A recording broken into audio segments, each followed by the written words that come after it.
That's the end of Northern Ireland questions. We now come to questions to the Prime Minister. I will first call the Prime Minister to answer the engagement question, and then I will call Ronnie Cowan to ask his supplementary virtually. Prime Minister.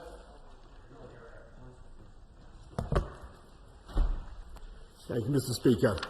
I know that the whole House will want to join me in sending our very best wishes to Her Majesty the Queen on her 95th birthday.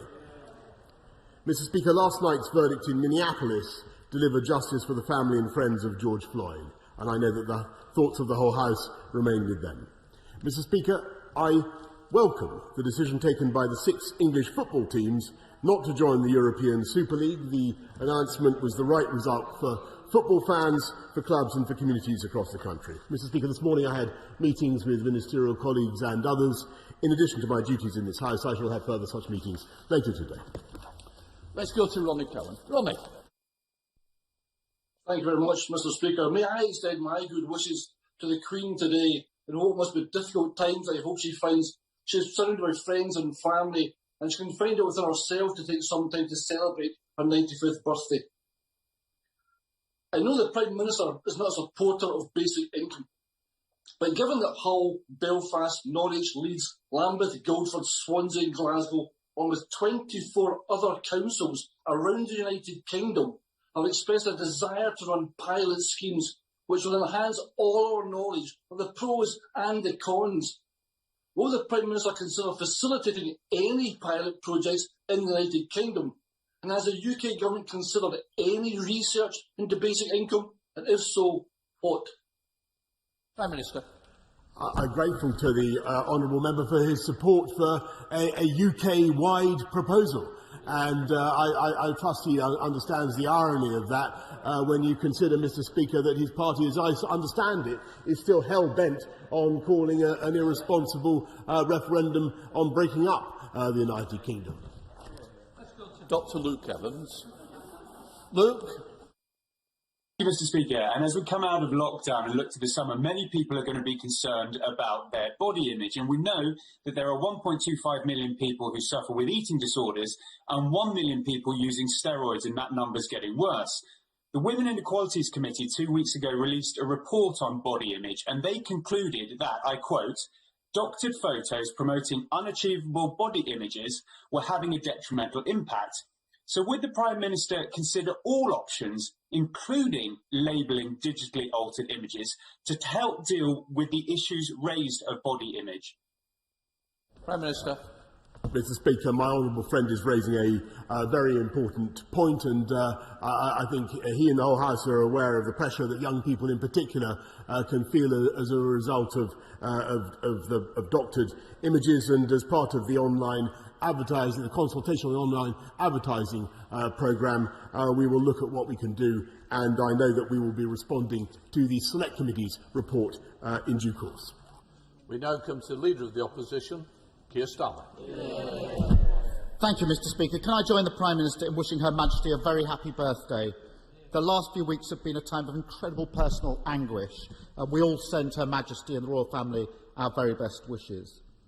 Can I also join the Prime Minister in his comments about the verdict in the George Floyd case, justice in that case, and even as an Arsenal season ticket holder, can I join him in his comments about the European Super League, which would have destroyed football, and we now need to get on with the other changes that are necessary.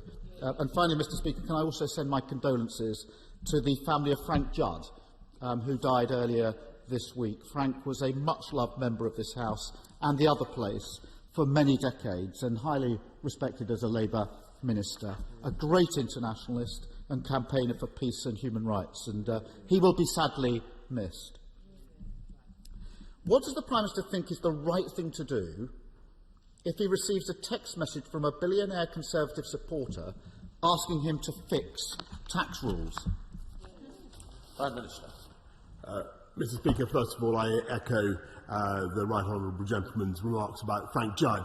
And can I say to him, in response to his question, that if he's referring to the request from James Dyson, I make absolutely no apology at all Mr. Speaker, for shifting heaven and earth and doing everything I possibly could, I think any Prime Minister would in those circumstances, to secure ventilators for the people of this country and to save lives and to roll out a ventilator procurement which the Labour-controlled Public Accounts Committee themselves said was a benchmark for procurement.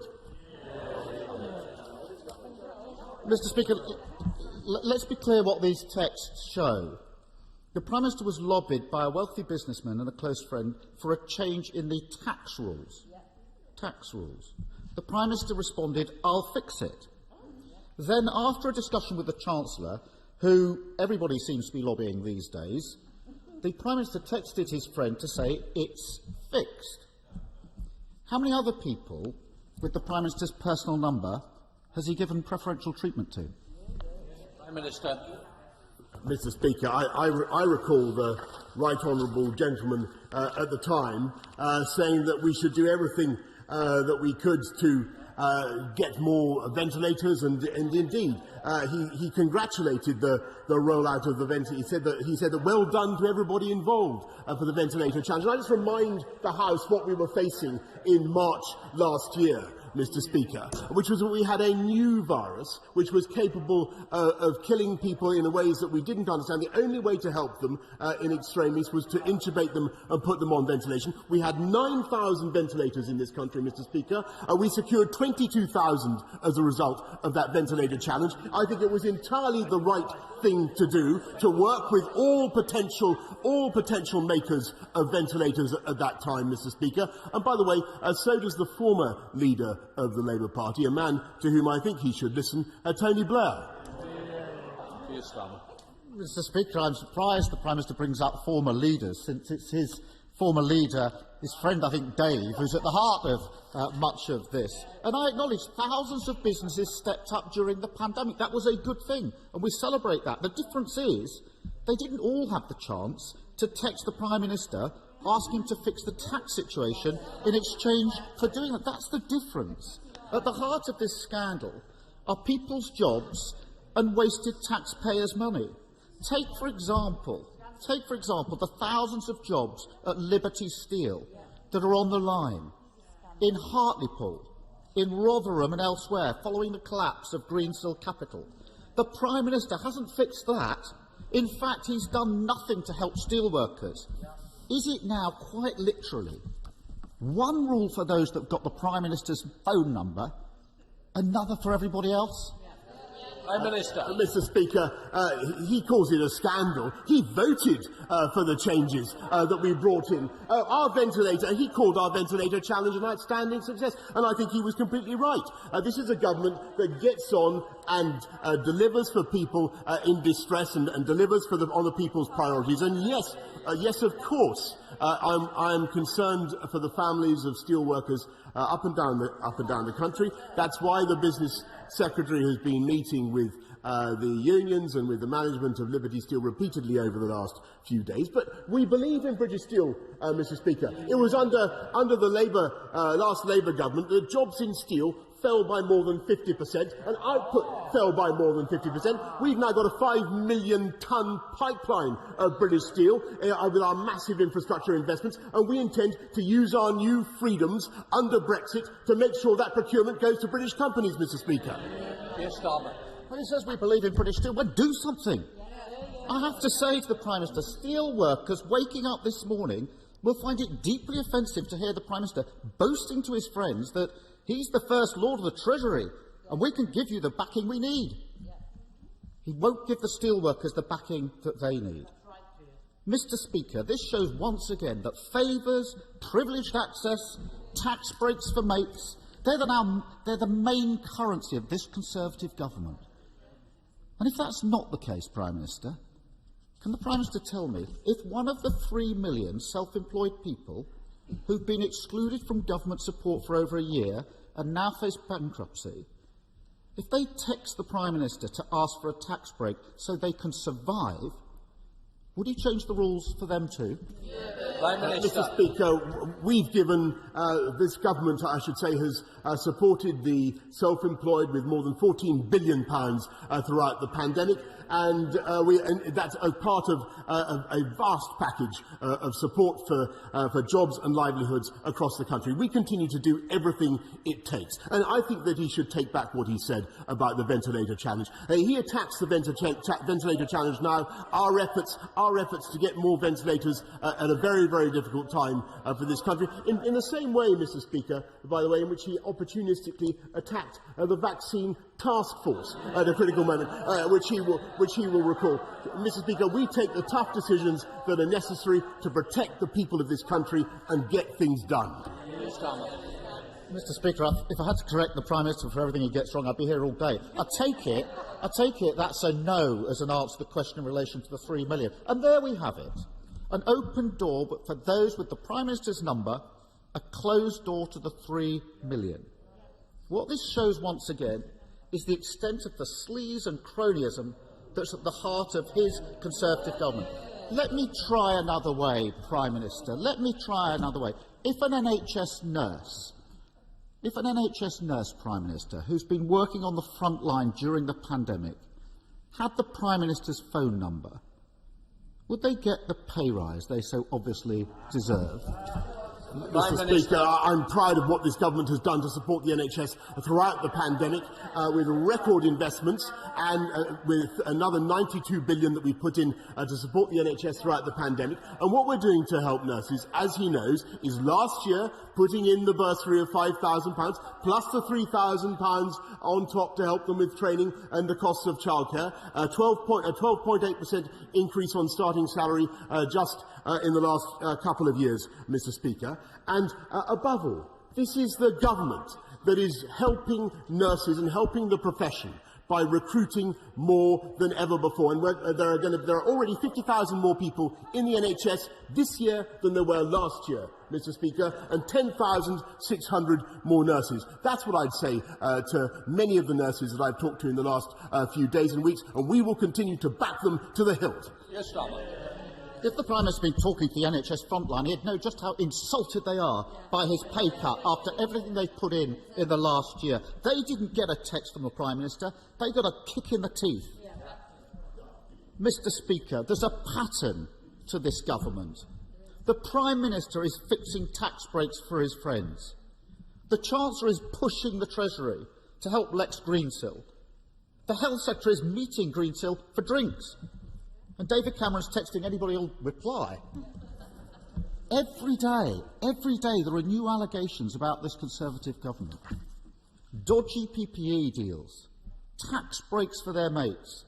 The Health Secretary owns shares in a company delivering NHS services. Sleaze, sleaze, sleaze. And it's all on his watch. With this scandal now firmly centred on him, how on earth does he expect people to believe that he is the person to clean this mess up? I'll tell you why. Because I'll tell you why this government is doing the right thing at the right time. Because the difference between us and the Labour Party is I'm afraid, staringly obvious. And we get on with taking the tough decisions to protect the people of this country and to take our country forward. Uniting 11. We take the tough decisions to procure tens of thousands of ventilators in record time, which apparently he now opposes. We put forward tougher sentences for rapists and violent criminals, Mr. Speaker, which he then opposes on a 3-line whip, Mr. Speaker. And we take tough decisions to stick up for the fans, of our national game. Captain Hindsight snipes continually from the sidelines. This government gets on with delivering on the people's priorities, Mr. Speaker. Philip Davis. Thank you, Mr. Speaker. Back in 2019, the government gave the Labour Council in Bradford hundreds of thousands of pounds to carry out a feasibility study for Shipley Eastern Bypass. It was due to report in the autumn of 2019. They put it back to April 2020, and yet a year on from that, there is still no sign of it. Please will the Prime Minister intervene to ensure this vital infrastructure project is delivered, and will he meet with me and our honourable friend, the member for Keighley, to see how we can progress our campaign to break away our constituencies from Bradford Council to set up a truly local unitary authority to deliver for our constituents. Prime Minister. Mr. Speaker, on the second point, I'm sure the relevant minister will be happy to meet and to consult him. But on his point about the Shipley bypass, the matter is currently with Bradford Council, and I suggest that Labour-controlled council follow the example of many Conservative-controlled councils and deliver that essential infrastructure project on time, creating jobs and opportunities for his constituents. Let's go to the Leader of the SNP, Ian Blackford. Ian. Thank you, Mr. Speaker. And can I associate myself with the remarks of the Prime Minister and the Leader of the Opposition on both the Queen's 95th birthday and the justice that we've now seen in the George Floyd case. Mr. Speaker, this morning's revelations surrounding the Prime Minister's interference in COVID contracts are incredibly serious. Whether it's cash for questions in the 90s or text for contracts during this pandemic, people know this is the same old story. This is how the Tories do government. The Prime Minister is at the very heart of this scandal. Mr. Speaker, will the Prime Minister reveal today how many more COVID contracts he personally fixed? And if he has nothing to hide, will he publish all personal exchanges on these contracts before the end of the day? Prime Minister. Mr. Speaker, of course, there's absolutely nothing to conceal about this, and I'm happy to share all the details with the House, as indeed I've shared them with my officials immediately. Mr. Speaker, and it's thanks to that immediate action that we've been able to roll out, and not just to deal with the ventilator challenge, but also to help the people of the whole United Kingdom to get access in record times to the vaccines on which we all depend. And I think what the people of this country, and the same goes for rolling out PPE, Mr. Speaker. We've had to work at incredible speed, and I think the people of this country understand that it is sometimes necessary to act decisively to get things done. Let's go back to Ian Blackford. Ian.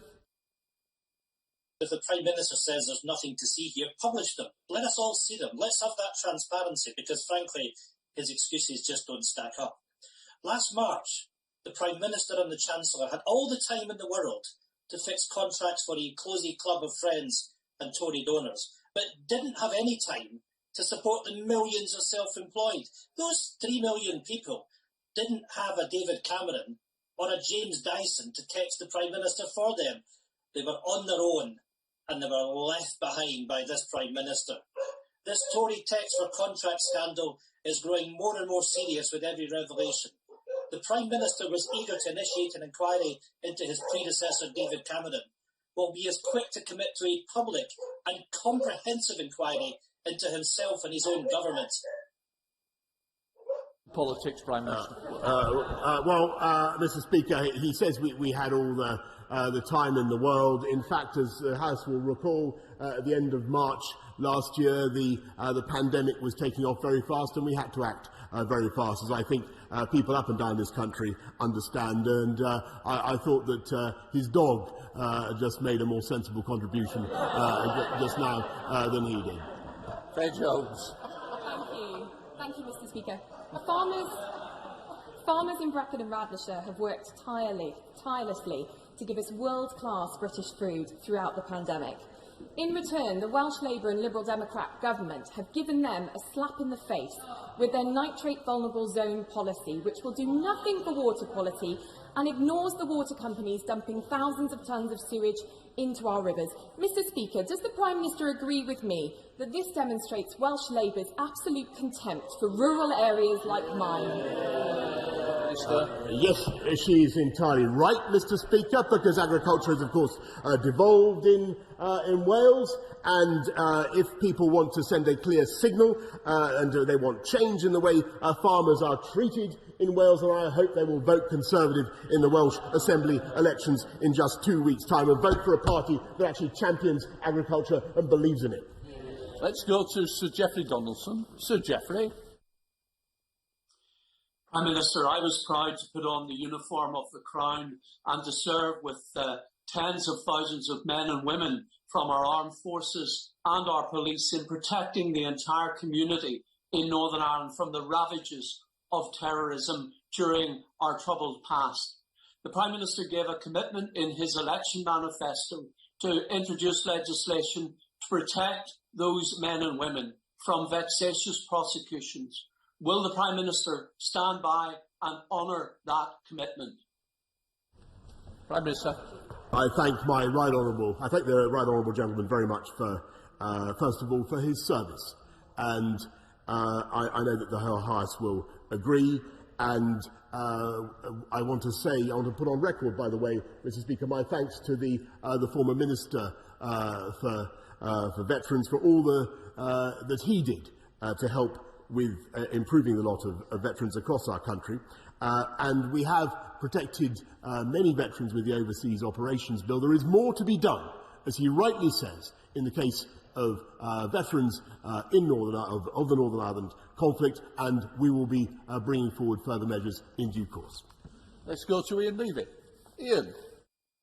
Thank you, Mr. Speaker. Since 2019, Blythe Valley has benefited from significant investment for levelling up, including the Towns Fund, the Future High Streets Fund, and the reinstating of the rail line. We know now that Blythe will be the home of the UK's first gigafactory, developed by British Volt, further demonstrating the commitment to build back better. Can I congratulate my friend on his drive and commitment to help in areas which have been neglected for so long, and ask him to assure the House that he will do all that he can to help those areas realise their full potential. And I would like to offer my right honourable friend an open invitation to visit this fabulous constituency of Blythe Valley, where I'm sure he will receive a very warm welcome. Prime Minister. I thank my honourable friend very much, and it was only lately that he and I stood on the seafront of Blythe, and we looked out at some of the incredible wind farms and just the harbingers, the prelude of the huge Dogger Bank wind farms that are going to be built in the North Sea. I'm delighted that a gigafactory for batteries is being established in Blythe Valley, and thanks to his help and his leadership, we are seeing Blythe Valley and many other parts of the North East at the forefront of the green industrial revolution, delivering high-wage and high-skilled jobs across our country.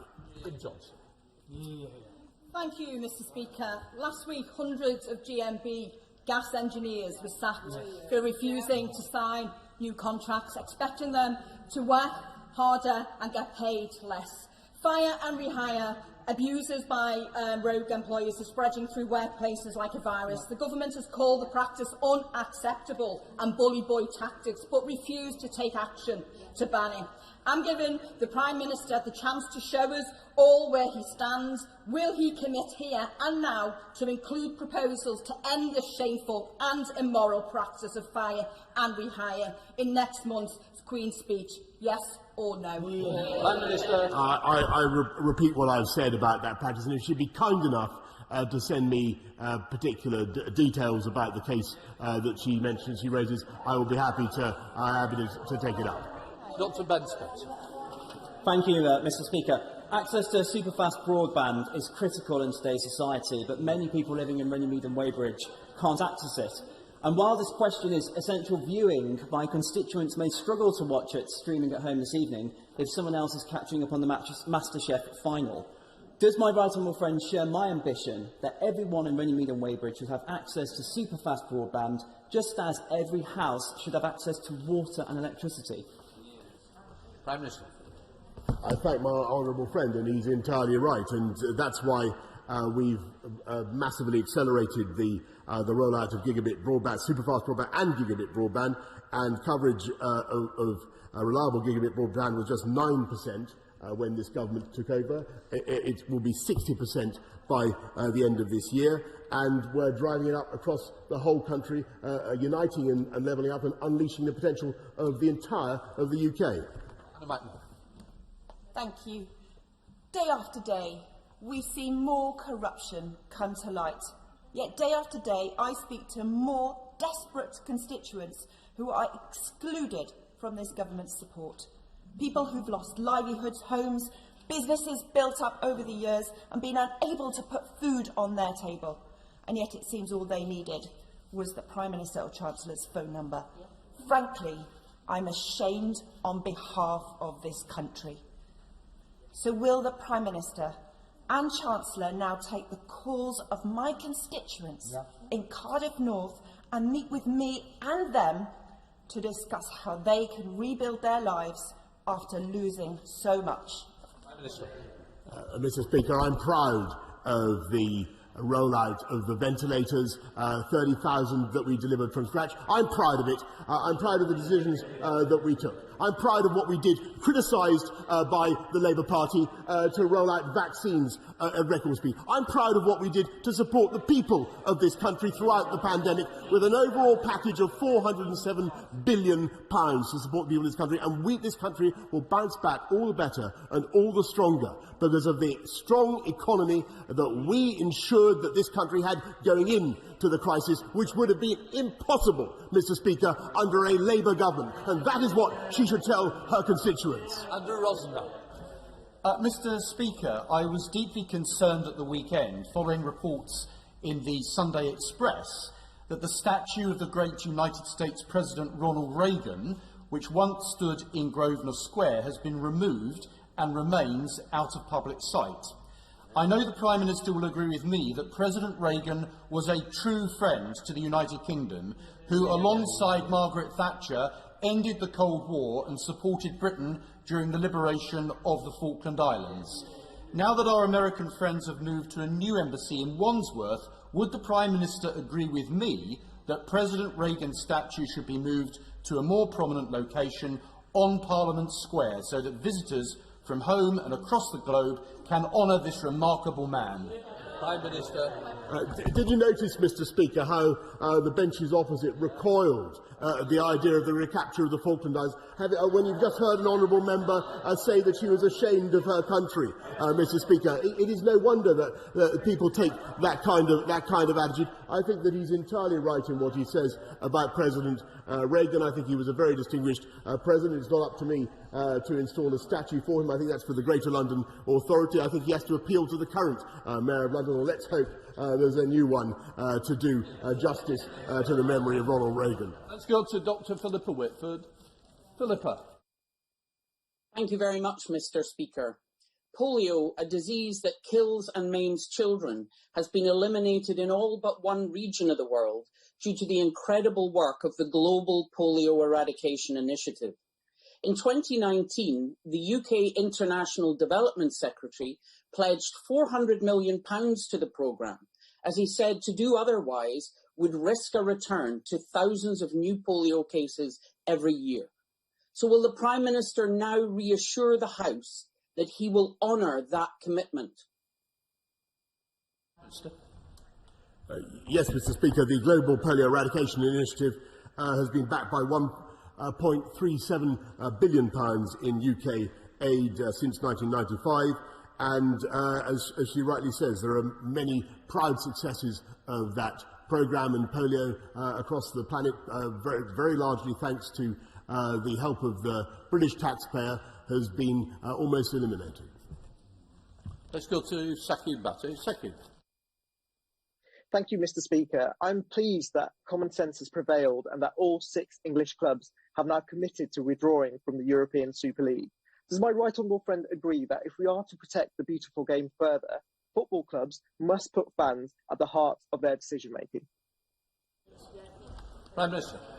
Yes, I do, Mr. Speaker, and I think that one of the most worrying features about the European Super League proposals is that they would have taken clubs that take their names from great famous British towns and cities, English towns and cities, and turned them just into global brands with no relation to the fans, to the communities that gave them life and that give them the most love and support. And that was, in my view, totally wrong, to say nothing of the lack of competition. And it's entirely right that my honourable friend, the member for Chatham and Aylesfield, will do a root and branch investigation into the governance of football and into what we can do to promote the role of fans in that governance. O'Brien. Thank you, Mr. Speaker. The Prime Minister will be aware that opinion polls continue to show a majority in favour of Scottish independence. Does he agree that one factor is the fact that we've been lumbered with a Prime Minister who thinks that a pound spent in Croydon is of more value to the country than a pound spent in Strathclyde? Prime Minister. Mr. Speaker, I think what the people of Scotland need is a government and administration in Scotland that spends the taxpayers' money in Scotland better and more wisely, because the results, I'm afraid, of the Scottish Nationalist Party are dismal. They're failing on education, they're failing on crime, they're failing on their taxation policies, Mr. Speaker, and no wonder all they can talk about is another irresponsible referendum and breaking up this country. Griffith. Thank you, Mr. Speaker. Recycling is one way in which we could all individually tackle the climate crisis. Will he join me in congratulating West Sussex County Council on recycling 53% of their household waste, a level that's almost double that of neighbouring Brighton Council?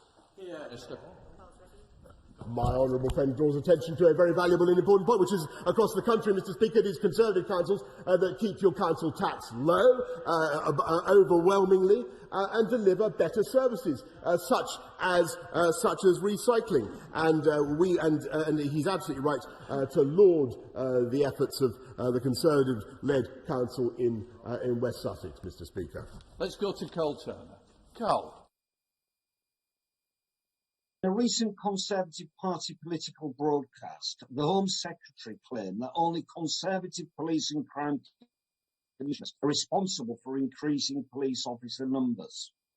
Yet Humberside's Police and Crime Commissioner, Keith Hunter, has put well over 500 additional officers on our streets since 2016, the largest proportionate increase in the country, and was doing so well before the government pledged to reverse their own cuts. So will the Prime Minister take this opportunity to do the decent thing, correct the record, and congratulate Keith Hunter from taking Humberside Police from the worst performing force to one of the best in his time as Police and Crime Commissioner? Prime Minister. Mr. Speaker, I'm afraid I don't wish to be to sound like a stickler for accuracy here, Mr. Speaker. But since becoming Humberside's PCC, which is my normal position, Mr. Speaker, as you know, since becoming Humberside's PCC in 2016, the force has recruited 434 officers. Of these, 129 have been recruited as part of the government's 20,000 drive. And Mr. Hunter himself praised the government's police recruitment strategy, saying the government's target had lifted officer numbers in Humberside above 2,000. So I think it would be fair to say that Mr. Hunter's efforts, however laudable they may be, would have been impossible without the determination of this government to recruit more police officers and put them out on the street. Mitchell. Thank you, Mr. Speaker. When my right honourable friend visited the West Midlands earlier this week to meet with our brilliant Mayor, Andy Street, was he aware that the Mayor has increased by sevenfold the investment in transport, and we now have 108 new shiny carriages for the cross-city line? What advice does my right honourable friend have for my constituents in the royal town of Sutton Coldfield on May the 6th? Balls on the penalty spot. Come on, Black. Mr. Speaker, not only is he rolling out 50 new stations, Mr. Speaker, but 150 miles more of track, linking up communities across the West Midlands, delivering job opportunities, delivering growth, delivering hope for the West Midlands, and that's why I think the people of the West Midlands should vote for another term for Mayor Andy Street. Let's bring in the goalkeeper, John Speller. I shall decline that invitation as a West Midlands voter. But the Prime Minister earlier said he would use new freedoms to ensure that they buy British steel. And over the last year, the difficulties with PPE provision and vaccine production has demonstrated very clearly the risk of neglecting British production capacity, let alone the impact on the prosperity and levelling up agendas. So, Prime Minister, will you now instruct government ministers, civil servants and other public bodies that when purchasing goods and services, they must buy British first? Prime Minister. Yes, of course, Mr. Speaker, and look at what we're achieving. Because since the PPE crisis began, since the pandemic began, we've turned things round. We've procured 32 billion items of PPE, and 85% of it can now be made in this country, which was completely impossible before the pandemic began. Look at what's happening on vaccines, where we've got the Valneva factory in Scotland, we've got Novavax in Teesside, which is going to be absolutely indispensable for our future success. And those investments will not only help us to protect our country against pandemics for the future, they will help us to drive jobs and prosperity for the long term across the whole of the UK. Order. I would like to update the House on some news from the House of Lords. I'm informed that Lord McFall of Elcleve, has been successfully elected to the position of Lord Speaker. I have known John McFall since I was elected the MP for Chorley in 1997, and you couldn't find a nicer, kinder and more welcoming politician. Not only was he an extremely hard-working constituency MP, he played leading roles as chairman of the Commons Treasury Select Committee in holding the banking sector to account following the financial crash of 2008 and 2009, and for the past 5 years he served with distinction as Senior Deputy Speaker of the House of Lords, demonstrating a zeal for impartiality, fair-mindedness. I believe that his collaborative style and experience has proved that he will be an exceptionally well qualified to take over the duties as Lord Speaker. Having already worked closely with John on issues such as security, I relish the chance to do so again on the matters that cut across both Houses of Parliament. May I send congratulations on behalf of the whole House, and I also want to send my best wishes to Lord Fowler, who has been the Lord Speaker, and I wish Lord Fowler, Norman, well in the next stage of his illustrious career that we know well. So I just wanted to inform the House. Point of order. Point of order's come up. Oh, sorry. Sorry. Point of order, Nick Smith. Thank you, Mr. Speaker. I have constituents at Liberty Steel, and I've been trying to make sense of its financial relationship with Greensill Capital. I raised the issue of lobbying with the Chancellor of the Duchy of Lancaster and asked him about possible contact with the former Prime Minister, David Cameron. I've asked the same of the Governor at the Bank of England. Now, in answer to my named day parliamentary question of the 29th of March is long overdue. Mr. Speaker, can you please advise on how ministers should respond in a timely way to reasonable questions asked by members of this House? Can I first of all thank the honourable member for giving notice of his point of order.